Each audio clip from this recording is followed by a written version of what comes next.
Yellow and welcome to episode something of Music for Yellow Stand. and welcome Wait, to what? episode something. Is it 221? Episode 221. I could always look before every single episode, and I never do. Almost never. Kim's not obviously here with me tonight, which is why I don't know the number, because she would have told me at least 4 times and me forgotten 5. But it is episode 221 of Comedians Interviewing Musicians. My name is Becky Joe. We are here joined with a repeat offender friend of ours, Russ Glenn. Everybody, round of applause. Hi. Good to be back. Thanks for having me back. Dude, I'm living for this background. You've got the neon. I'm here for it. Your little studio is so cute and so fun. I'm obsessed. It's my new thing is to try to is the lighting. This is what I learned from my album release parties is lighting. So I'm trying all kinds of lighting at my shows, this thing tonight. And so, yeah, anyway. Ambiance is key. Yes. You got to keep it going. I mean, the only reason that these things are on this wall behind me are because it's the one place my cat won't mess with at the moment. But as I say that, I know she's looking at me like, bet, let's go. The other side is entirely cat trees, and if I tried to put a light up there, we would all be dead. She would have ripped that thing off the wall so quick. I mean, the plant behind you looks like a cat would go for that. Oh, that's fake. It has to be fake because none of the living plants in our house have managed to do just that, live. Okay. If not, they've so far been. So your cat is savvy enough. It knows that's a fake plant and she won't go for that. Oh yeah, that, and I think I put like cayenne pepper spray all over it. So yeah, she's stopped messing with it. She's like a squirrel with your produce in the backyard, you know. I don't know. I guess my biggest question is, I mean, I know you have a new album out, obviously, which is why we booked this, because Chris was very stoked about your album release. But what have you been up to mostly since we've last talked to you? Yeah, mostly just working on getting the new album out on vinyl and CD, and planning for the release party, which was back in February. It was in the middle of February out at Family Business Beer Company. It was a huge effort for me and for my band members, and also for like all the technical folks who were involved too. So I had a couple of my friends monitor the live stream for that, and they were chatting with people and making the live stream really fun, because obviously the live shows was a blast, but you want to make sure the live stream is fun too. So I had a couple friends do that. So it's just been a lot of that. And I have been working on a couple of new songs. I'm not going to play any new stuff tonight, just stuff from the album, but just so you know, there's some new stuff probably coming out in the next few months. Keeping the exclusive. I feel that. Exactly. Yes. Very hit, very now, very happening. Keep them on our well, tongue. they're really just, they're not where I want them to be yet, right? So I'm just, you know. I feel that. Come see me live, and maybe I'll play one, just because, you know, stuff. Sometimes I'm like, oh, I'm just going to do this. So we're Music for Sam. We're here for a shameless plug. Go see Russ Glenn live next chance you can, and you can maybe catch that new stuff that we're workshopping. You know, it's like a workshop. It's a group. It's a group effort. We'll all be there to support you. It is, yeah. I do sometimes ask especially when there's not that many people who show up. It's like, hey, we're having a very intimate show. You know, 5 or 10 people. We can talk about the songs, and you know, it's a cool experience actually. Sometimes when it's not too crowded. So. Yeah, we always say that when people ask, like, why comedians interviewing musicians, why sort of quote bridge that gap, which I find to be ridiculous, because like originally musicians did do things like that, intimate or large show. They would have like a sort of talking points in between where it was borderline stand-up, like walk me through this whole show, sort of interlude monologues with the audience, and they you know, bonding with them, crowd work. And I'm like, it's literally the same job. both vulnerable, both entertaining. It's just how it's supposed to be. I think that's the way to go. Just like sit and have a little lounge show. Yeah, I mean, I saw Ryan Adams recently at the Moody Theater. Well, yeah, recently, a few months ago, and he was hilarious in between songs. I mean, his songs are you know, they're not like hilarious, they're not like funny comedian songs, but in between songs, he's absolutely hilarious and fun and entertaining in all kinds of ways. So, yeah, I got lucky enough to see, not like it's not Ryan Adams, but I saw Adele in college.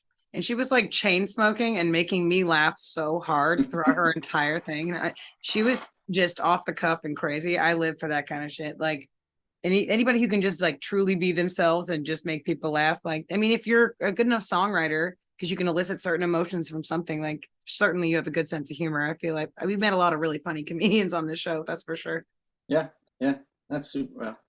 Well, don't look at me. I'm not one of those. I'm going to be very no, that's not true, deadpan, very even keel kind of guy. Just no comedy jokes. That is absolutely not true. Everyone who listened to the last episode we did together knows that you were very charming, and that with that comes a very like witty, sweet sense of humor. And I'm looking forward to the rest of this episode because Kim sent me some fantastically adorable questions that I think are gonna get some good giggles in.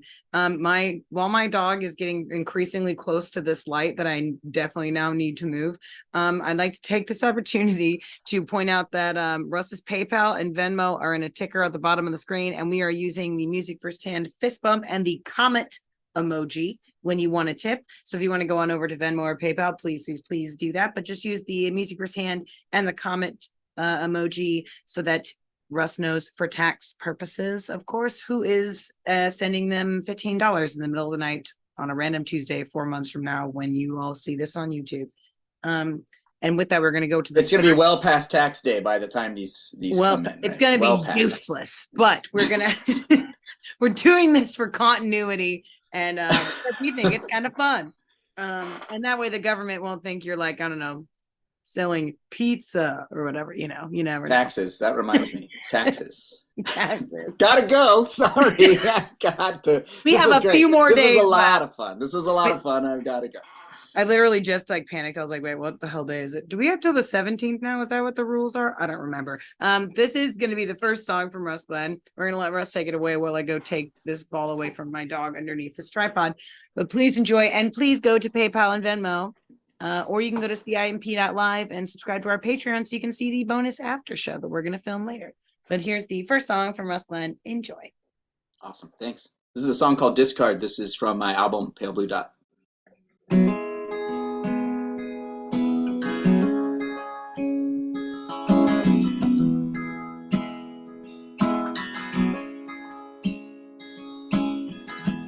Everyone's waiting for your discard.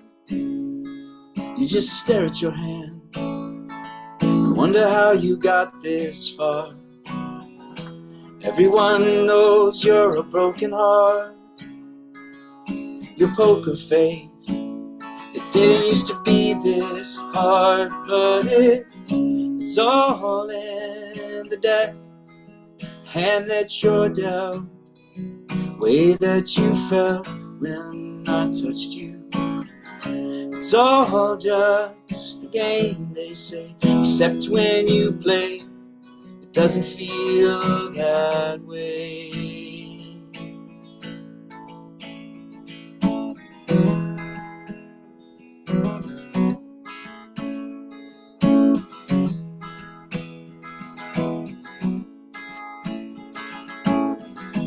Everyone's waiting for you to open your mouth, to let the truth be known, let the pain fall out.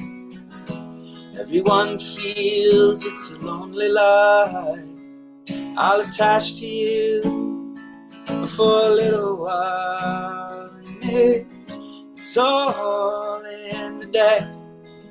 Hand that you're dealt, way that you felt when I touched you.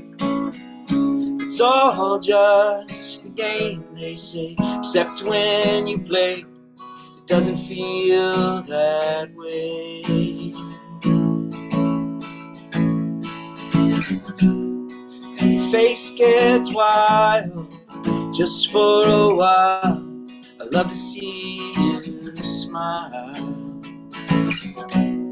Your eyes get wild just for a while. I love to see you smile.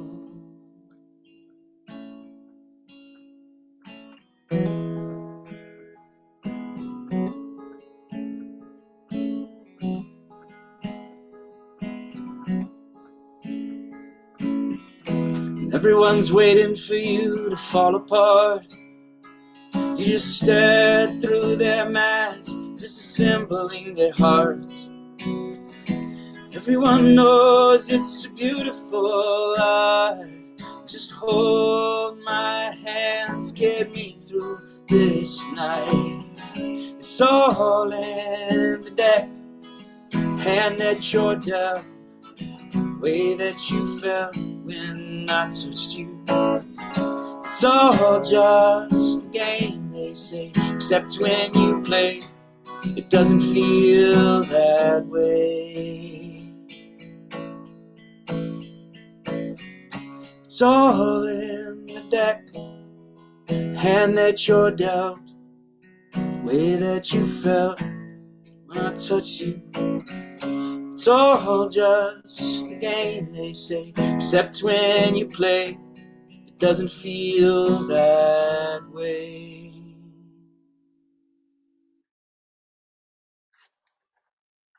Thank you, thank you, thank you. Thank you again for joining us. If you are just now tuning in to this podcast, we are here live with Russ Glenn. My name is Becky Joe. Kim is not here today, but she did send me a bunch of her questions, and she has plenty. And they all look very good. So I'm excited to get this a cooking. So Kim is here in spirit. In spirit, and she might also, like, I don't know, be under my bed or something terrifying. Who knows? She's at a rehearsal. She's if you're listening live tonight, she will be in a production of, oh Lord, what the heck is it called? Jungle Book. Coming up. She's going to post a bunch of stuff about that, so be sure to look out on Kim's socials for that announcement. She's playing Baloo, which is pretty badass. I'm very excited for her. That is the best character in that. I know, yeah, that's a dream. I mean, yeah. Like, everybody. Yeah, Baloo is the character, right? The character in all. It has to be the only way to do it. And we're all really proud of her, so we're excited. That's awesome. I can't wait. Her first question is, which planet or constellation do you connect with the most and why? And if you could describe your music by comparing it to a planet, what would that be? Oh, wow. I mean, I'm a huge space nerd, so this is kind of a tough one because I kind of look at all the planets and connect with all of them. But I think I really love Neptune. And I love Neptune for just a couple of reasons. One, it's just way out there. And so the fact that we've been able to explore it is really exciting. So that, we've been able to get a spacecraft out there. And I actually have a song that I wrote about its moon of Triton. Because the moon actually is probably, if there's an object that I connect with most, it's like my favorite object in the solar system would be Triton, which is this moon of Neptune. It's a captured object, so it was on its own, doing its own thing, and then it got captured by Neptune's gravity. But the thing I love most about it is a little bit whimsical because there's this area on there that this icy crust that's been like ripped apart and overturned, and it now looks like the skin of a cantaloupe. So like if you go, and I wrote a song about it, I'll play it tonight. It's called The Cantaloupe Terrain, but this is what they call this. They call it the Cantaloupe Terrain. It looks like a big icy cantaloupe out in space, and I just love that. That's so fun. Yeah, it's super fun. That's why I like it. It's super fun. Like, I don't know, you can connect with that because you're like, oh, I can eat a cantaloupe, and then look, it looks just like this moon out in space, and I don't know, what's better than that? When things perfectly describe themselves, it's truly an art. So what describe your music by comparing it to a planet or constellation or something else? Oh. So I didn't really answer the question, did I? So this is what you're No, I think what planet or constellation do you connect with most? I would assume that Triton would be that. Triton. Yeah. It's way out there.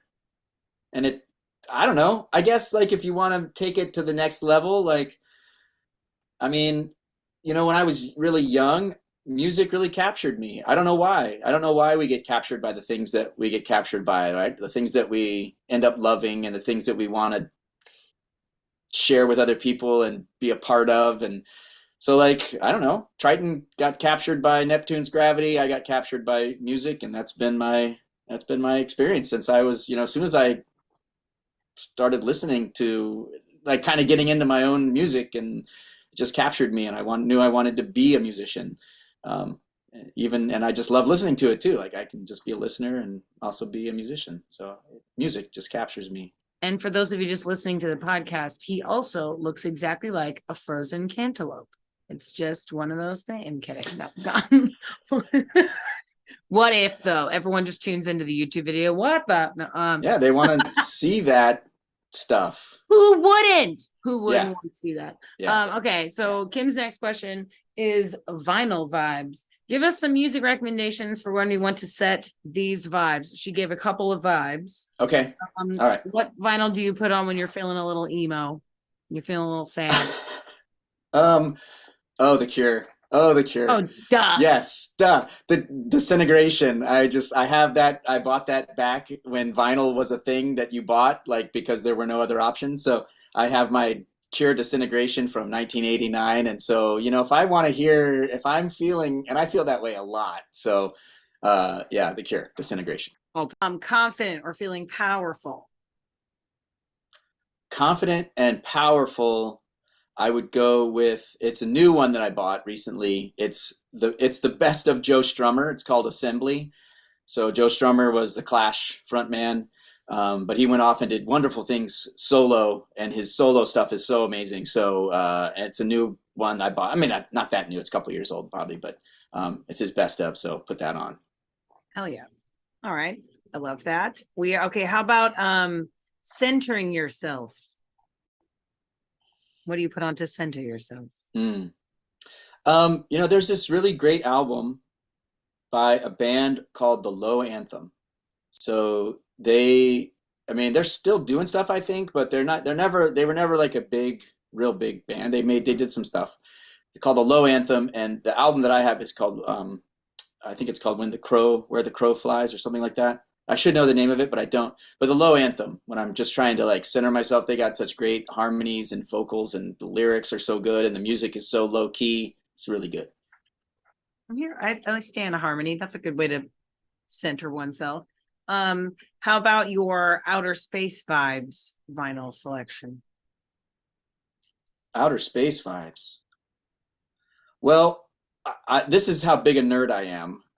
I actually bought a vinyl version of what's called the Golden Record, which is this record that was attached to the Voyager 1 and 2 spacecraft and sent out into space. And it has all these like sounds from Earth on it that it comes with like a record player so that the aliens that find this spacecraft can take this record and play it.